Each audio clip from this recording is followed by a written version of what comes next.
My name is Rachel Whitman. I was 20 years old when I stood in front of 100 people inside the First Baptist Church of Clayton, Texas, waiting for a man who never showed up. It was early June. The heat had settled like syrup over the pews, and I could feel sweat forming beneath the lace of my dress. But I stood still, hands clutching a cheap bouquet of fake lilies, watching the big wooden doors at the end of the aisle. Waiting. The pianist kept playing the same hymn over and over, Blessed Assurance, like it would somehow summon him. I smiled like nothing was wrong. I smiled even when my father whispered, "Just give it a few more minutes." I had imagined this day since I was 14, the church packed with family, my mom crying into a crumpled tissue, me and Jacob standing before the altar, promising forever. I saved myself for this, gave him everything short of the final thing. I was going to be his wife. But 10 minutes passed. Then 20. Someone in the second row whispered, "Did he get cold feet?" Someone else checked their phone. I stared at the doors until the hymn stopped. Then Pastor Lawrence stepped forward, and that's when I knew. He didn't say much, just placed a hand on my shoulder and gave me that soft, rehearsed look they use at funerals, the kind that means brace yourself. I remember nodding, even though I couldn't hear a word. My ears were ringing like fire alarms. No one told me Jacob had already left town, that he'd been seen driving west 2 hours before the ceremony. I didn't find that out until later. Right then, all I knew was the silence. Deafening. Still. Like the whole church was holding its breath and waiting for me to fall apart. But I didn't. I just turned, walked down the aisle alone, out the big oak doors, and into the heat of the Texas sun, still wearing my dress, still gripping that bouquet like it might anchor me to something real. And that's when he appeared, a man I had never seen before, older, in uniform, watching me like he already knew what came next. At first, no one said anything. That was the worst part. The silence wasn't kind. It was tight, like the hush right before a car crash, and I knew they were watching me, watching to see if the preacher's daughter would cry, if the golden girl would finally break. I didn't. Not yet. I made it all the way down the church steps, holding that ridiculous bouquet like a shield. The white of my dress burned in the sun too bright, like it didn't belong to me anymore. My heels wobbled on the sidewalk, and I sat down on the edge of the curb outside, not caring that the gravel tore at the tool. That's when I heard it. The first whisper. She must have known something was off. Then another sharper like a needle sliding under skin. I heard he was texting that waitress again. The one from Lubbock. And then poor thing. Maybe she pushed too hard. She always did come on strong. They weren't even trying to keep their voices down. I glanced up and saw familiar faces, ladies who taught me Sunday school neighbors, who baked casseroles for church picnics. None of them met my eyes. They looked past me like I was something shameful they weren't supposed to see. But my mother, she looked right at me, and the look in her eyes wasn't pity, it was embarrassment. Her jaw was locked so tight, I thought she'd break a tooth. She didn't come to me, didn't say a word. She just turned, grabbed her purse off the pew, and walked straight to the car. My father hovered for a moment, his hand twitching like he wanted to help, but not sure how. He gave me a half nod and followed her. I was alone, left with a ruined ceremony, a dress that didn't matter anymore, and 100 eyes that wouldn't stop watching. Still, I didn't cry. Not yet. because something in me had already gone quiet. Like a light turned off from the inside. Like maybe I had known all along this wasn't going to end the way it was supposed to. I just didn't know yet where it was supposed to begin again. Clayton wasn't a big town. 4 stoplights, 1 high school, and a population just shy of 3,000. News traveled faster than the morning dew could dry on a windshield. By sunset, everyone knew. By the next morning, it wasn't just whispers, it was stares. Not the loud kind. Worse, the polite kind. The kind where people pause mid-conversation when you walk into the grocery store, then smile too wide like they're doing you a favor. I remember walking down the canned goods aisle at Holloway's Market and hearing someone mutter, "That's her," not even trying to hide it. The man stocking the soup shelf, Jacob's cousin Tyler, wouldn't even look at me, just turned his back and kept stacking chicken broth. Mrs. Henley, who taught me piano for 5 years, squeezed my hand in the checkout line and said, "God always has a plan, sweetheart."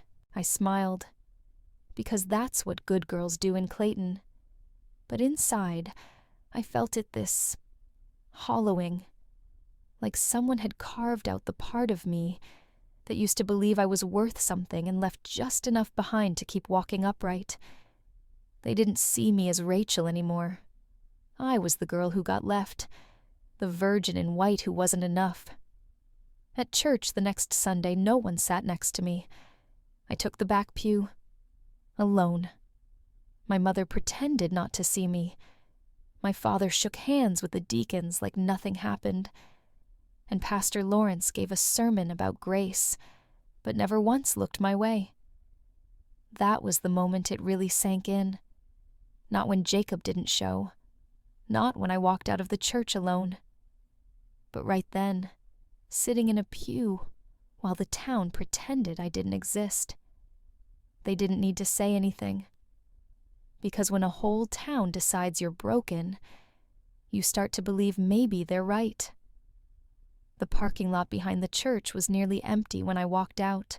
Most folks had already cleared out, some out of pity, some out of convenience. Just a few cars remained scattered like pieces of a party that ended too early. I stood there a moment, dress dragging in the dust, my fingers stained from the fake lilies I'd crushed without noticing. That's when I saw him. He wasn't from town. I would have remembered. Tall, late 50s, maybe early 60s. Broad shoulders, posture like marble. He stood beside an old military-style SUV, paint, faded front bumper dented. His dress blues were clean, but worn metals neat, but not polished for show. And his eyes, they were steel gray, quiet, clear, like he'd seen more than he ever said. At first I thought he might have come for someone else, maybe a distant relative of Jacob's, maybe just a stranger who'd gotten lost. But he looked right at me, not with pity, not curiosity, just stillness, like he was taking a measure of something invisible. He didn't smile, didn't say poor thing. He walked toward me slowly, boots crunching gravel, then stopped a few feet away. "You need a ride." His voice was low, calm, like weathered wood. I didn't answer. I didn't know if I was supposed to. I just stared at him, trying to decide if I should be scared. I wasn't. There was something in the way he stood, like he didn't expect anything from me. Not gratitude, not explanation, just presence. After a few seconds, he reached out his hand. Not forceful, just offered it. "Name's Cole Maddox. I'm headed west. Thought maybe you could use somewhere to breathe." I don't know why I said yes. Maybe it was the silence. Maybe it was the way my hands felt too empty. Or maybe it was the first time in days I felt seen without being judged. So I reached out, took his hand, and didn't look back. The door creaked when I climbed in. The inside of his SUV smelled like leather dust and old tobacco faint. like it had been years since he lit one. On the dash, a tiny compass swayed gently as he turned the key. The engine coughed to life steady and low like a dog, too tired to bark. He didn't ask where I wanted to go, and I didn't ask where he was taking me. We just pulled away from the church parking lot tires, crunching gravel. No words between us. The church disappeared in the rear view like a stage I never wanted to step on again. I watched the town blur, past the diner, where Jacob used to pick me up after work, the hardware store where my dad bought nails by the pound the field, where we did Easter sunrise service every April. All of it felt like someone else's life now. Cole didn't turn on the radio. He didn't clear his throat or fidget or force small talk. He drove like someone who'd spent a long time alone, like silence wasn't awkward. It was honest. I thought about speaking, but every sentence I tried to form felt useless. What do you say after being left like that? Instead, I let my eyes follow the lines of the road and let the hum of the tires press against the ache in my chest. Somehow, it helped. We drove for over an hour, maybe 2, and still no questions. No what happened back there. No you okay, just the road, and a man who didn't need to know everything to offer me a seat. We drove until the fields thinned out and the roads narrowed. Paved gave way to gravel. Gravel gave way to dirt. Eventually, we turned down a road so empty I wasn't sure it had a name. Later, I'd learn it was called Blackwater Road, nothing but pine trees, fence posts, and the occasional buzz of cicadas slicing through the stillness. His house sat behind a low gate that didn't lock.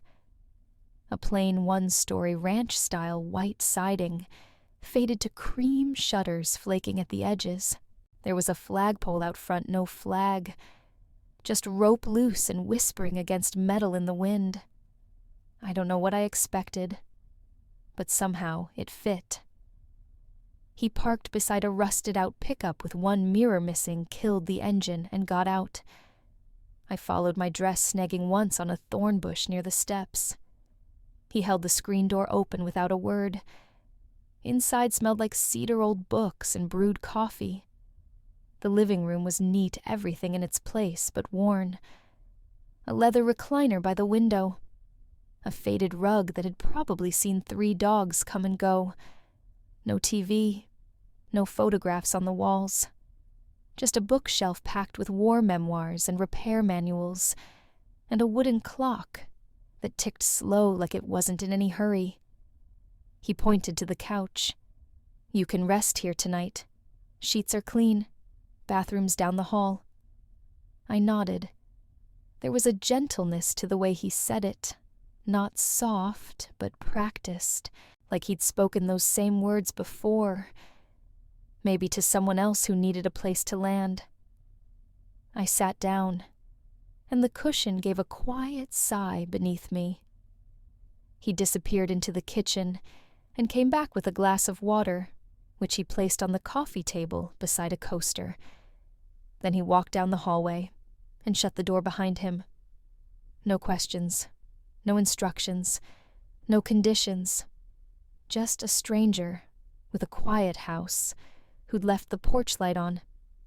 That night, I sat on the edge of the couch, dress still wrinkled face, still made up like someone who hadn't gotten the memo her life had just collapsed. I hadn't planned on staying long. Just one night. Maybe 2. Long enough for people back in town to stop staring like I was a bruise that wouldn't fade. But then he came back out, sleeves rolled, carrying 2 bowls of something that smelled like carrots, onions, and patience. "Stew," he said. "Nothing fancy." He set one bowl down in front of me, along with a folded napkin and a spoon. The other he kept for himself. Then he sat across the room in the recliner and started eating. No table, no grace, no forced smiles. Just two people eating in silence. Like that was enough. I was starving, but I didn't realize it until the first bite. It wasn't great. Overcooked potatoes, maybe a little too much salt. But it tasted like something someone made on purpose. Something warm, solid, real. I didn't say thank you. He didn't expect me to. Halfway through the meal, I started shivering. The AC had kicked in, and my dress, thin and stiff with satin, did nothing to hold in warmth. He noticed. Without a word, he stood unbuttoned his old army jacket and handed it to me. It was heavy, smelled like him cologne sweat time. I hesitated. "Take it," he said. "It's clean." I did. It swallowed me whole like armor, and still he didn't sit beside me. He didn't ask questions. He didn't lean too close or try to say anything comforting. He just went back to his chair, picked up his bowl, and finished his stew. That was the first night I felt safe. Not because of anything he said, but because he didn't say what he didn't mean. And in a world where people used words like knives or lies, that kind of quiet honesty felt holy. The next morning, I woke to the sound of wind rustling through the pines outside the window. The house was quiet. Not empty, just calm, like it was used to moving slowly. I folded the blanket he'd left me, straightened the couch cushions, and tiptoed into the kitchen looking for coffee. The pot was still warm. I poured myself a cup, found the sugar without asking, and stood by the sink, sipping it half to wake up half, to steady the strange calm in my chest. That's when I saw it. A photo frame sat on the far end of the kitchen window ledge, not placed for guests to admire. Just there, like it had been sitting untouched for years. The girl in the photo looked about my age, maybe younger. She wore a softball jersey, hair pulled back, grinning, like someone who didn't know what disappointment felt like yet. There was dirt on her knees, a glove in one hand, and sunlight across her face. She looked alive. There was something about her eyes, sharp but kind, like she was daring the world to underestimate her. She had his eyes. I didn't touch the frame. Didn't need to. I knew instinctively this wasn't a photo people passed around. It was the kind that stayed where it was gathering dust, waiting to be remembered in silence. Later that day, he didn't mention her. He came into the kitchen, nodded once at my coffee cup, like he was glad I'd figured it out, and asked if I wanted eggs. I said yes, and we went on like that. Small things, unspoken arrangements. He fixed the loose screen door. I swept the front porch. He didn't pry. I didn't either. But I thought about her. The girl in the photo. The one who used to live here. The one whose smile still lingered like a ghost across the window light. I didn't know her name yet. Didn't know the story. But something about the way he carried himself told me that losing her had made the house quieter, and him lonelier. And maybe, just maybe that's why he'd opened the door for me at all. Not because he saw a stranger in trouble, but because somewhere deep down, I reminded him of someone he couldn't save. It started with a squeaky drawer in the hallway. I wasn't snooping, just looking for a pen. Something about that morning felt quieter than usual, and I had this strange urge to write something down. Anything. A thought. A sentence. Just to see if my brain still worked after everything. The second drawer of an old pine desk stuck halfway open. I tugged gently, and it gave way with a dry groan. Inside paper. Not bills. Not manuals. Not lists. Handwritten pages. Dozens of them. Stacked, but not bound. Tucked between a high school folder and a worn spiral notebook. The ink was faded, but legible, slanted loose handwriting in dark blue ink. Mostly black and white text. A few doodles in the margins. I don't know why I started reading, but once I did, I couldn't stop. It wasn't poetry, not a diary. It was a story about a girl named Mara who lived in a nothing town and wanted to run, but not from anyone, from everything. Expectations, labels, her own name even. She wasn't angry, just tired of being small, quiet, good. Tired of waiting for someone else to say she mattered. The words weren't perfect, but they were real. And the strangest thing, she sounded like me. Like someone had cracked open my head and let my doubts spill out onto the page. Only better, cleaner, braver. Her voice wasn't bitter. It was restless, soft and sharp in turns. It had hope hidden under every ache. The story stopped mid-paragraph. Right as Mara walked into a diner at sunrise, suitcase in hand. No ending. No goodbye. Just a breath hanging in the air. I read it twice, then 3 times, then sat back in the hallway with those pages in my lap, blinking away something I didn't quite recognize. It wasn't grief or nostalgia.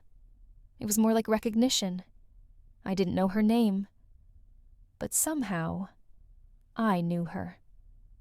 And for the first time in a long while, I wanted to write again. That night, after Cole went to bed, I stayed in the hallway with the pages spread around me like a paper quilt. I hadn't written anything in over a year, not since college applications where every word felt like a performance. Before that, I wrote poems I never showed anyone. Short stories in the back of my geometry notebook. Tiny things. Private things. But this wasn't private anymore. This was a story someone started and didn't finish. And somehow, sitting there in an oversized army jacket on a worn wood floor, I felt like maybe it wasn't wrong for me to pick it up. So I did. I found a pen in the junk drawer beside the coffee filters, sat at the kitchen table, smoothed the top page of her story, and just started writing. 1 sentence, then another. Not rewriting, just continuing. I let Mara stay in that diner. I gave her a waitress named June, who served her black coffee and asked no questions. I gave her a bus ticket folded in her pocket. A mother she hadn't called in weeks. A storm coming. I didn't plan the plot. I just listened. Let her speak. The words came slow, a little stiff at first, but then they loosened. Not perfect, but honest. When I looked up, it was nearly 3 a.m. My back hurt. My hand ached. And still I didn't want to stop. There was something sacred in that moment, quiet, still just me and the hum of the fridge and the pen moving across the page. For the first time since the church, I didn't feel like the girl who got left. I felt like someone in motion. Not healed. Not whole. But no longer frozen. And that felt like a kind of beginning. I was still at the kitchen table the next morning when he walked in. I hadn't meant to stay up that late, or that early, I guess. But I'd fallen asleep right there, face down on a stack of pages, pen still tucked behind my ear. The smell of coffee woke me before his footsteps did. I sat up, wiped a line of drool off my cheek, and started gathering the pages before he could say anything. But he didn't say anything. He just stood in the doorway, holding a chipped ceramic mug watching me. I froze. Not out of fear, just instinct, like I'd been caught doing something private, something sacred. He glanced at the pages, then at me. Didn't step closer, didn't squint or ask, just looked. Then calmly he walked past me to the sink, poured himself a second cup, and leaned back against the counter. He sipped. Slow, like he had all the time in the world. You wrote that, he asked, finally. I hesitated. Some of it. He nodded once. Not the kind of nod that said I approve, but the kind that said I hear you. That was enough. She used to write too, he said after a moment. I didn't need to ask who she was. He didn't elaborate. Didn't have to. Just let the silence hold the rest. I stood there unsure if I should apologize or explain. But then he surprised me. You can keep going, he said. That's it. Not a command. Not permission. Just a quiet acknowledgement. Like the words weren't his to protect, but they mattered all the same. Then he walked out back through the screen door into the yard, leaving me with my pen, my coffee, and a quiet space that suddenly felt a little more mine than it had the day before. A few days later, I was weeding the garden behind the house when I found a box tucked beneath the porch. It wasn't hidden, just placed there. A cardboard lid faded by time, edges curled from moisture. On top was a label in block letters, Emily. I didn't mean to pry, but once you've read someone's unfinished story, it's hard to pretend you haven't already crossed a line. Inside were photos, a softball trophy, a mixtape labeled For the Drive to Austin, and a folded flyer printed on thin, glossy paper. It was a missing person notice. Same girl as the photo in the kitchen. Same smile. Same defiance in her eyes. I stared at it for a long time, reading the date over and over. June 2007. 17 years old. There was handwriting at the bottom, faded pencil pressed into the paper like it had been gripped too tight. Found in Cedar Creek 2 weeks later. No details. Just that. That night, I sat on the back steps while Cole smoked a cigarette in silence. First time I'd seen him with one. I didn't ask. He didn't offer. But then he said soft, almost like he was talking to the dark. He put her in the river.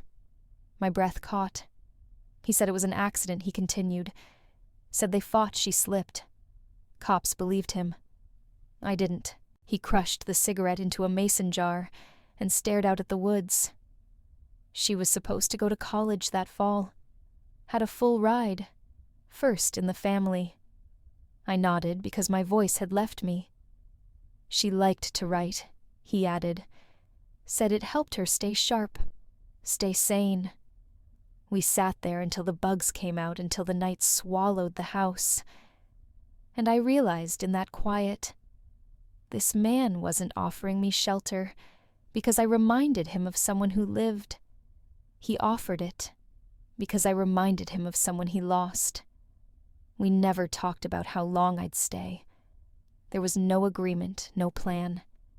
Just the rhythm of small routines settling in like dust that no longer bothered to fall. I started making coffee in the mornings before he woke up. He fixed the loose hinge on the bathroom door without telling me. I folded laundry that wasn't mine. He restocked the notepad I'd filled with scribbles. And somehow, without permission or question, we became occupants of the same quiet. He didn't hover, never asked where I went when I walked the back roads at dusk, never commented when I stayed up late at the kitchen table, whispering dialogue to myself as I wrote. In return, I didn't ask what kept him up some nights, porch light glowing until sunrise. I didn't press when he paused at the edge of Emily's old bedroom and just stood there. We were like two people standing in the same boat. No paddles, no destination, just drifting in the same direction, long enough to call it something close to trust. The silence between us wasn't cold anymore. It was warm in a strange way.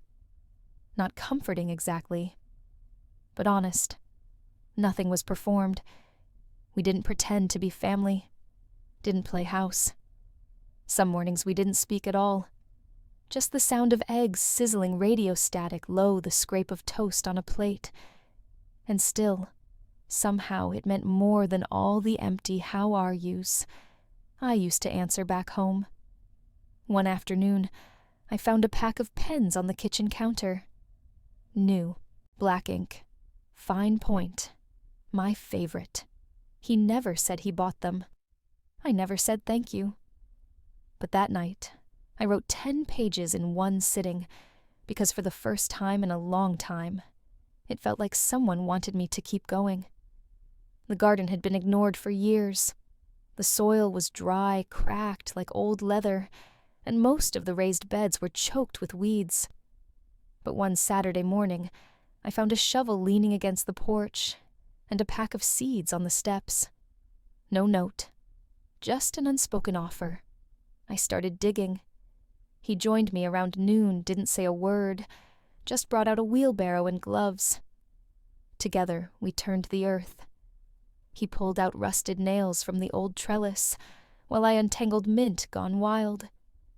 It was the first time we worked side by side, shoulder to shoulder, and I realized we moved well together, not in sync exactly, but complementary. He didn't hover. He didn't correct.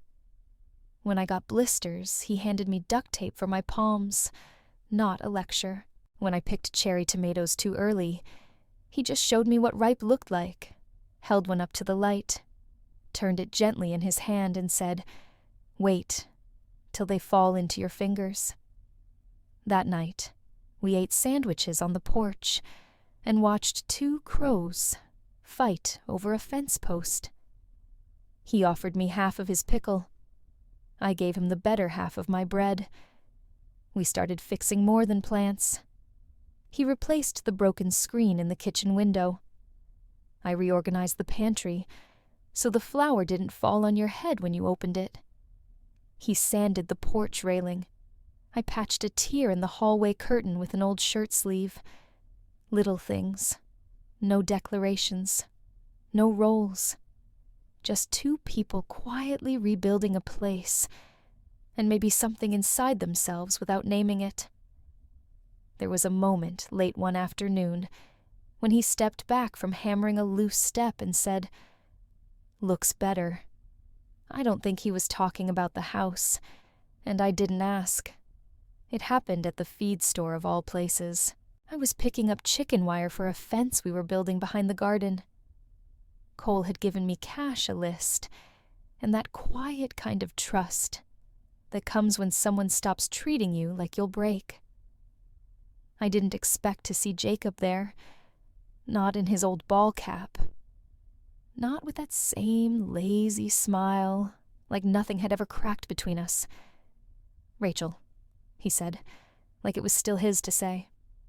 I turned slowly. My body didn't flinch, which surprised me more than seeing him. He looked smaller than I remembered. Not physically, just smaller. Like time had peeled back whatever shine he once carried, and now he was just a man who didn't finish what he started. "I heard you'd run off," he said. "That true?" I let the question hang. Then no. I just walked away from something that was already gone. He shifted like he wanted to make a joke to play this off like some harmless misunderstanding. His voice softened. "Look, I wasn't ready. You know that." I nodded. "You were ready enough to promise. Just not enough to show up." That hit something. He blinked fast. "I didn't mean to humiliate you, but you did." Silence stretched. The cashier nearby pretended not to listen, but everyone in a small town listens. He looked down, rubbed the back of his neck the way he always did when guilt finally caught up. "So, what are you doing now? Back with your folks?" I smiled. Small. Calm. "No. I'm somewhere better." He squinted. "With someone? No. With myself." I turned paid for the wire and walked out without rushing. The doorbell chimed behind me, and for the first time since that church, I didn't feel like the girl he left. I felt like the woman who left him behind. When I stepped out of the feed store, the heat hit hard, dry, and unforgiving, but I didn't notice it right away, because he was there. Cole. leaning against the side of the SUV like he'd been there the whole time, arms crossed, boots, dusty eyes hidden beneath the brim of that old cap he wore when the sun got mean. He didn't ask what happened, didn't move toward me like some white knight ready to rescue the girl. He just looked at me, looked past the chicken wire in my arms, past the set of my jaw, straight into whatever part of me had just closed a door without slamming it. I opened the passenger side, tossed the supplies in the back, and slid into the seat. My hands were steady. He started the engine. Still no words. But as we pulled away, I saw Jacob step outside watching us go. Cole didn't speed up, didn't stare him down, just kept driving slow and quiet like we had nothing to prove. That silence meant more than 1,000 threats ever could. It wasn't that I needed protecting. It was that he showed up anyway. I found it in the shed. I was looking for extra nails when I stumbled across an old tin box, tucked behind a row of paint cans, and a broken fishing pole. It was the kind of box people used to keep cash in or secrets. I didn't open it right away. Something about the dust on the lid, the way it had clearly been untouched for years.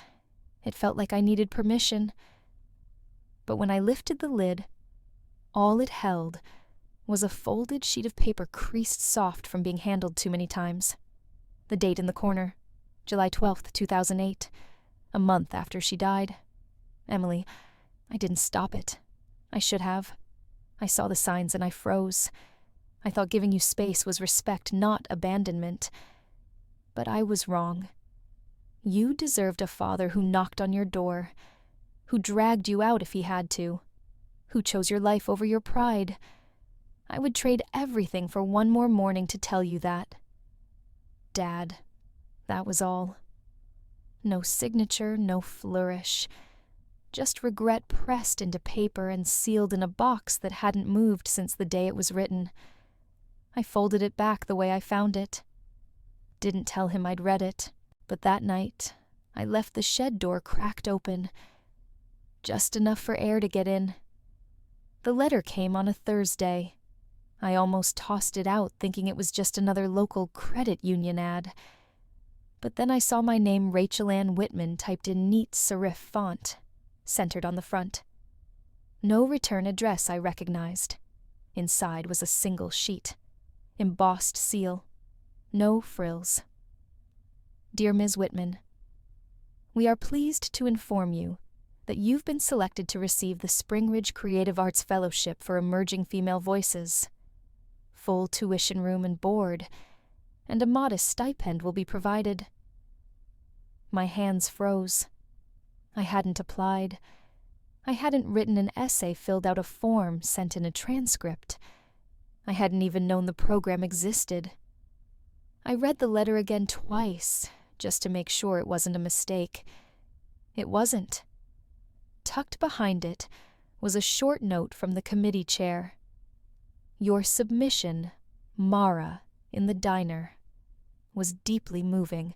We rarely see a voice so young carry that much stillness and strength. We'd be honored to help you finish what you've started. My chest tightened. That was her story. The one I'd continued. The one I wasn't sure belonged to me. I walked outside, the letter still in hand. Cole was chopping wood near the shed. I stood there for a while, watching his back rise and fall with each swing of the axe. Did you send something? I asked. He didn't look up. Maybe. I held the paper tighter. Why? He paused, resting his weight on the handle. Seemed like it mattered. That's all he said. Not you deserve it. Not I believe in you. Just... It mattered. And somehow those two words meant more than any speech I'd ever heard. That night, I didn't eat much. The acceptance letter sat on the kitchen table like it was watching me. Every time I looked at it, I felt the same pull in my chest, like someone had opened a door I wasn't ready to walk through. Cole was washing dishes. Calm, methodical, like nothing had changed. But something had, and it hit me sharp and sudden. He wanted me gone. He didn't say it. He never would. But the letter, this fellowship, this perfect opportunity, it was all too neat, too quiet, like a well-planned exit. You applied without asking, I said flat. He didn't look over. You were busy writing. That's not an answer. He set down the plate, dried his hands, turned to face me. You didn't need to ask, he said. You just needed a push. My jaw clenched. A push, I repeated. Right. Because no one ever just lets me stay. He frowned but didn't step back. You were never supposed to stay. Not forever. And that did it. My voice cracked louder than I meant. So what was I just filling in for your daughter until you found the next broken girl to rescue silence? Thick. Brutal. He didn't flinch. Just looked at me. Not angry. Not hurt. Just sad. You're not her, he said. I never asked you to be. I grabbed the letter off the table and stormed out onto the porch, my hands shaking. I didn't know what I was mad at him, the world myself. But I knew this. Leaving felt like losing something all over again. And I wasn't sure I could survive being left twice. The house was quiet the rest of the night. No footsteps, no dishes. Just the creak of old wood and the soft click of the porch lights switching off around midnight. I stayed in the spare room, eyes open, staring at the ceiling. Too many words in my head. None of them the right ones. Just before dawn, I found myself back in the hallway. Same place I'd first read Emily's story. I opened the desk drawer again, not sure why. The letter was still there. The one he wrote to her. The one he never sent. I read it a second time, slower. Not for the facts, just for the weight between the lines. You deserved a father who chose your life over his pride. That's when I understood. He wasn't trying to get rid of me. He was trying to make sure I didn't stay frozen. Like her. Like him. Like this house that hadn't changed since the day it stopped being a home. He saw what I didn't. That comfort could be a trap. That healing didn't mean hiding forever. I stepped outside. He was sitting on the porch, same chair, same coffee cup steam curling like breath from the dark. I'm not her, I said. I know, but I'm scared. He nodded once like he'd been waiting for me to say that. That's how you know it matters, he said. If it didn't scare you, it wouldn't change you. He didn't say go. He didn't need to. Because finally I understood he wasn't pushing me out. He was letting me go right. The day before I left, I noticed the old watch was gone. It used to sit on the shelf above the fireplace, inside a glass case with a crack in one corner. I'd seen it a dozen times, but never dared touch it. The strap was worn leather, the face scuffed, but the hands still moved, ticking slow and steady, like the man who used to wear it. Military issue. Vietnam era. He never spoke of it, but I knew. That watch had outlived more than most people. When I finally asked, he didn't look up from the stove, just said pawned it yesterday. For what he handed me an envelope. Flight confirmation. One-way ticket. Spring Ridge, Oregon. Departure. Saturday 7:05 a.m. I stared at the paper. Why didn't you let me pay for it? His voice was quiet. Because you don't owe me anything. I looked back at the fireplace. The empty space where that watch used to be felt louder than any goodbye. You loved that watch, I said. I loved what it used to mean, he answered. Now it means something else. I wanted to argue. To tell him I could take a bus apply for aid borrow money. But I didn't. Because deep down, I knew this wasn't about the ticket. It was about finishing what he couldn't with Emily. He didn't get to save her. But this was something. He chose to let go of time itself, so I could move forward with mine. We didn't say much that morning. The sun hadn't fully risen yet, just a soft blue bleeding through the trees. The air smelled like damp earth and pine. The porch steps creaked under my feet one last time. My bag was already packed. I hadn't needed much, just the notebooks. The letter, one shirt of his I'd accidentally shrunk in the wash and never gave back. He was already up standing beside the truck. 2 coffees sat on the hood, steam curling up into the quiet, like it didn't want to break the spell. We drank in silence. Not awkward, not cold, just still. I left the spare key under the second step, I said, even though I knew he already knew. He nodded. I looked out over the field, the wire fence we built, still holding the garden, just starting to take shape again. Green things pushing through the dirt, like they trusted the sun would come back. "You'll finish the porch?" I asked. "Eventually." It was enough. I stepped back toward the truck. He didn't move to help with my bag. That wasn't our way. I didn't expect a hug. Didn't want one, if I'm honest. Not because I didn't care, but because sometimes letting someone go with grace is the most respectful way to love them. At the gate, I turned one last time. He raised his coffee cup in my direction. That was it. No tears, no speeches, no promises to call. Just a quiet send-off like a salute that didn't need words. And I drove. Not with music blaring, not with fists clenched, but with the soft certainty that something good had ended so something honest could begin. I didn't notice it until I reached the dorm. The city was louder than I remembered. Cars humming. People moving fast heads down backpacks slung low. Everyone looked like they already belonged. I didn't. I checked in, got my key, found my room on the 3rd floor. Small, clean, blank walls and unfamiliar light. I dropped my bag on the bed, sat for a moment and let the silence settle. That's when I saw it, tucked into the outer pocket of my backpack, a plain white envelope. My name on the front written in blocky, deliberate handwriting. Rachel. No last name, no return address, just mine. My chest tightened. I opened it slowly. Inside was a single piece of lined paper folded twice. No long message, just one sentence written in pen. "It's your life now.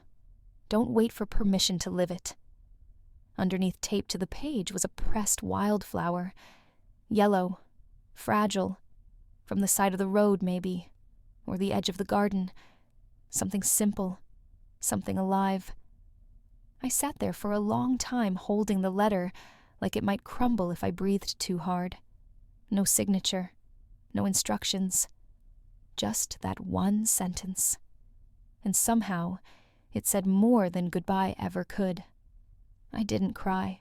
I just placed the letter inside the top drawer of my desk, smoothed the paper flat, and looked out the window.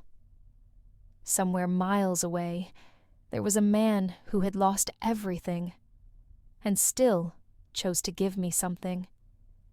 It took me weeks to finish the manuscript, not because I didn't know where the story was going. I did.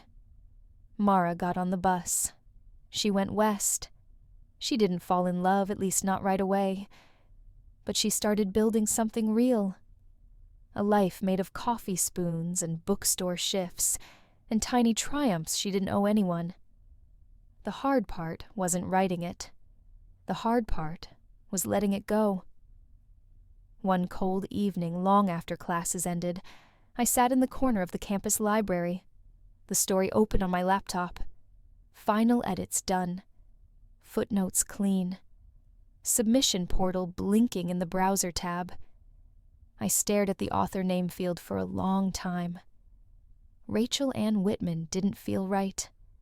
That name still belonged to the girl in the wedding dress standing alone outside a church, the one who waited for something that never came.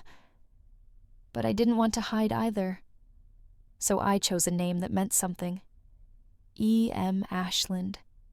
E for Emily, M for Mara, and Ashland for the town that broke something in both of us but couldn't keep us there.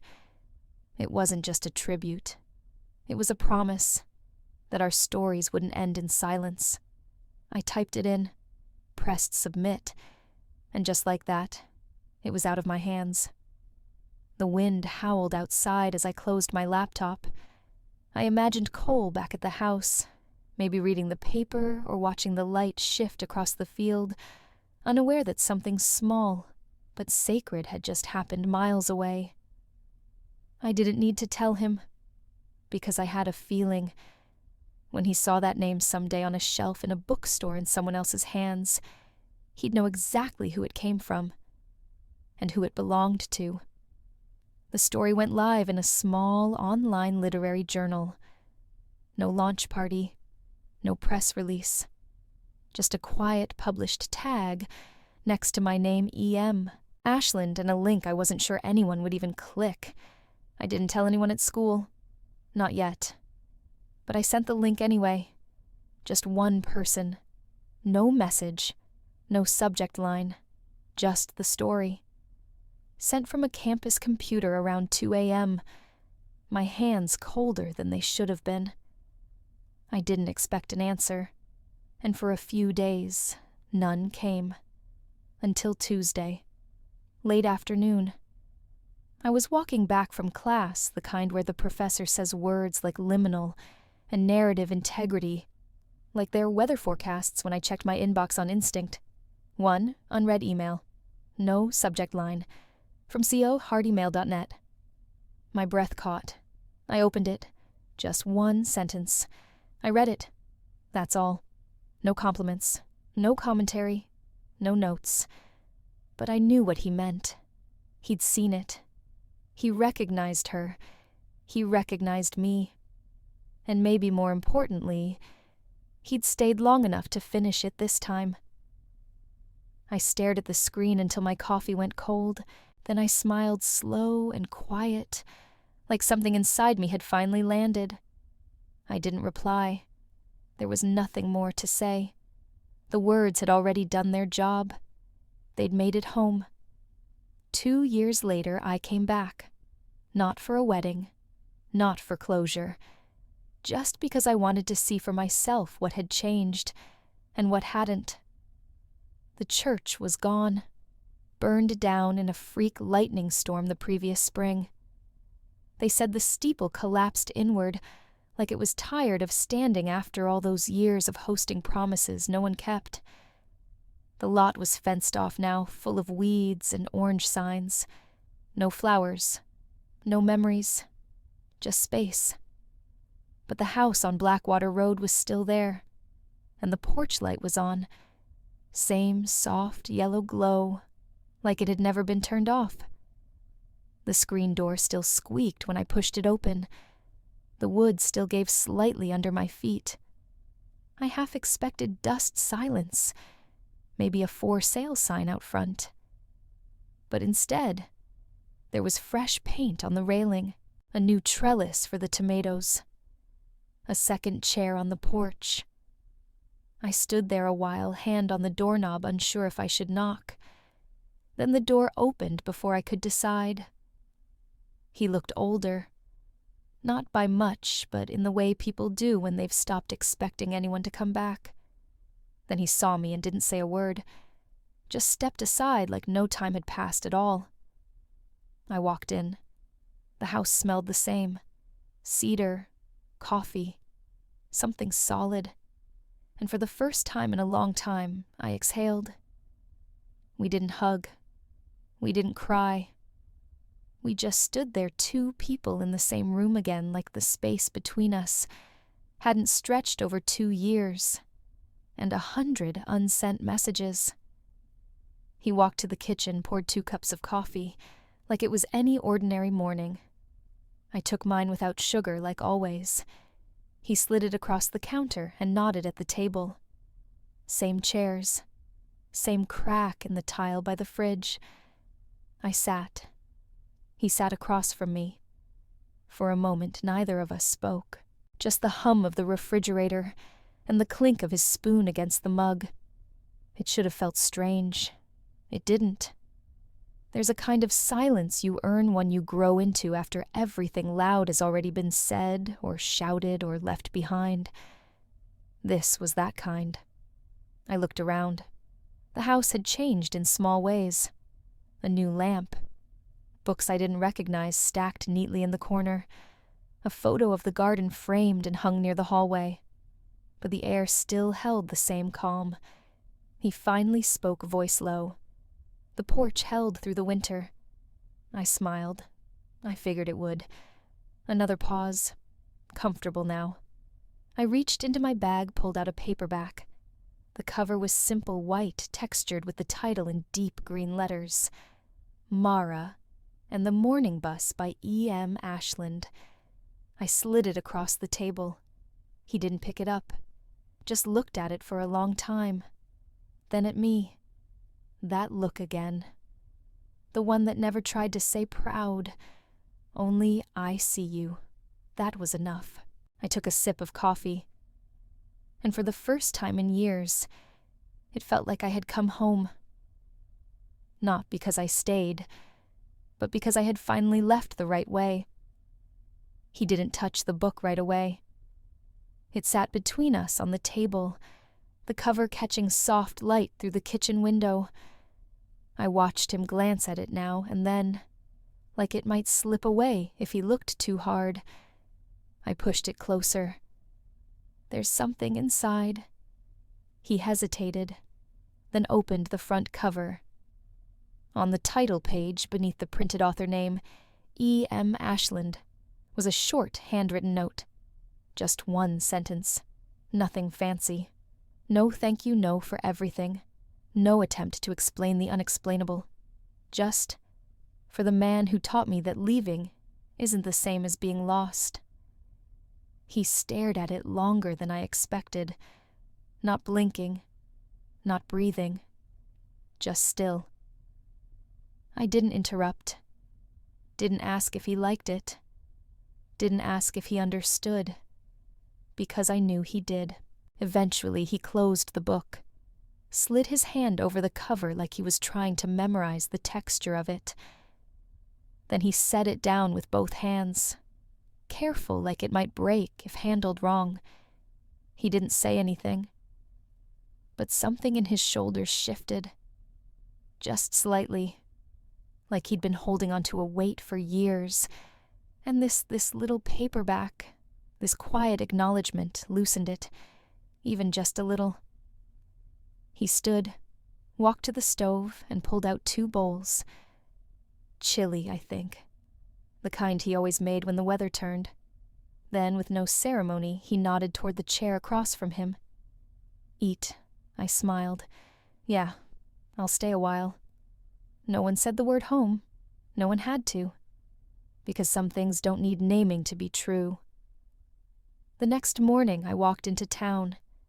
Not because I had to. Just to see if it felt the same. The sidewalks were narrower than I remembered. The hardware store had a new awning. The bakery still smelled like cinnamon and yeast. Nothing big had changed, but something had. They didn't stare this time.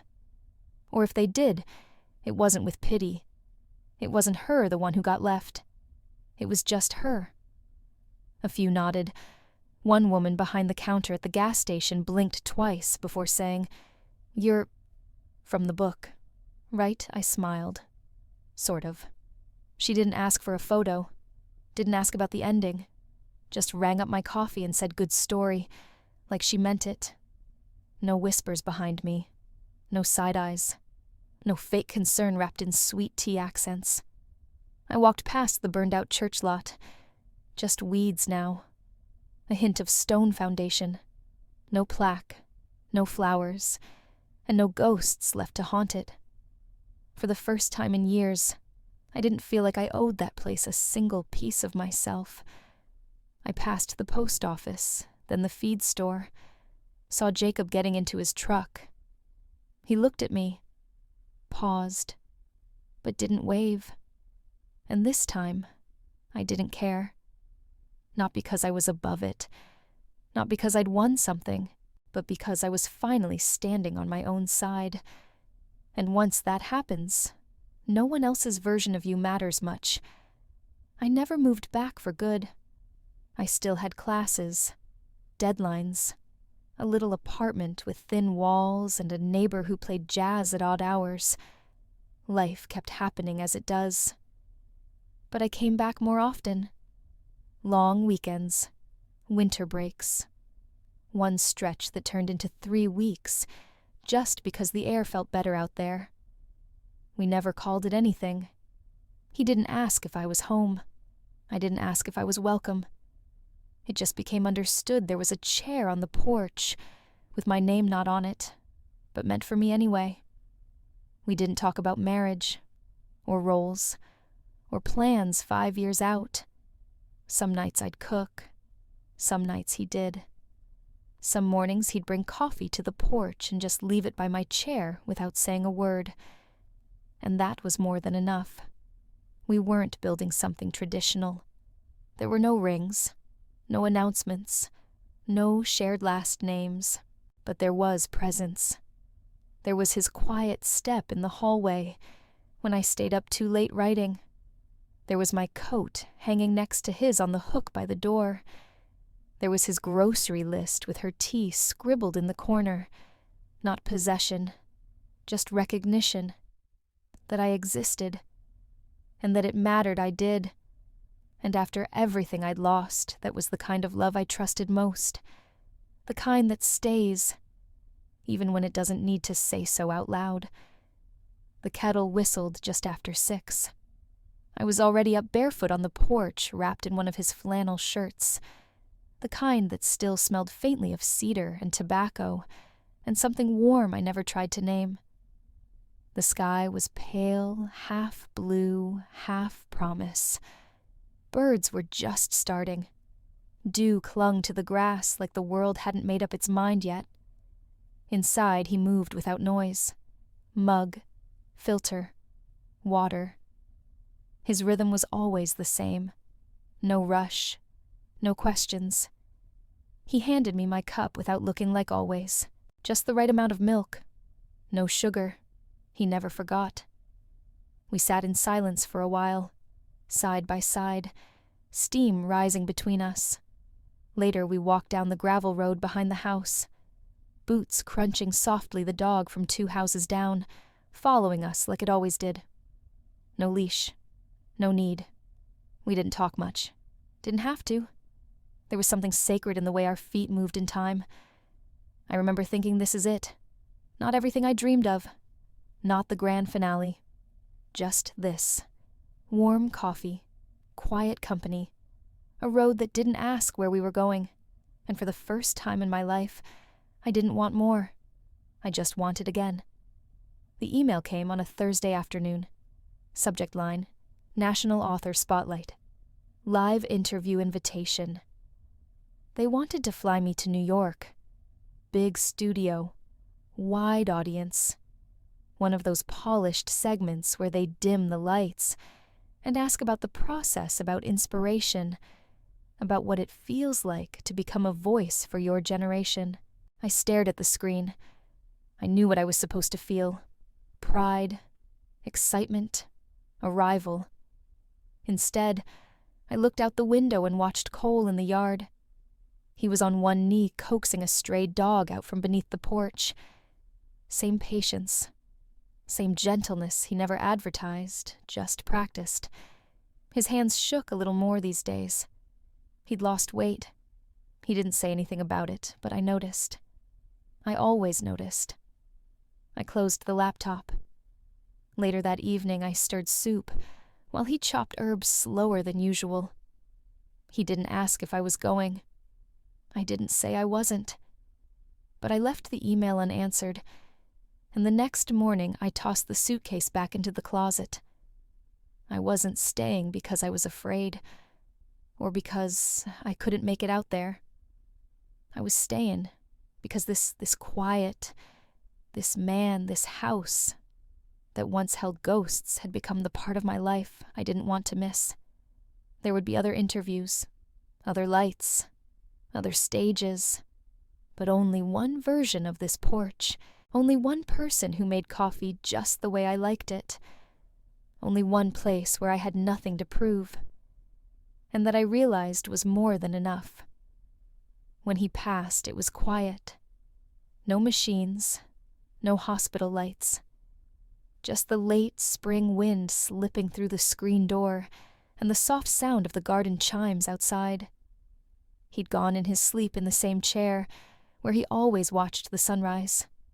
Coffee cup still warm, book half open. A life paused, not broken. The lawyer called 3 days later. No ceremony. Just a manila envelope 1 page, his handwriting neat and even.